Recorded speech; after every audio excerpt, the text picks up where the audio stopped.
We wanted air dryers, not just air dryers. We didn't know what they were called, but we wanted the ones, and I remember us joking because we make jet engines, that we wanted air dryers that were like the jet engines because we would see them in other facilities or rest areas that we go to.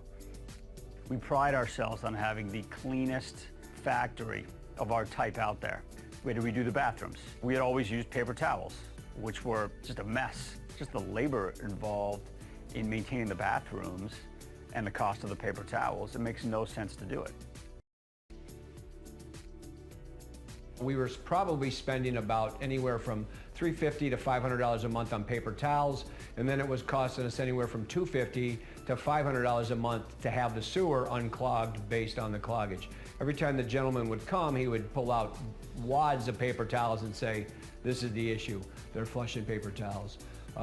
Since we've eliminated that and installed the dryers, we've eliminated those costs and had minimal problems since. So I think it's been a benefit for everybody. It was a lot of paper towels.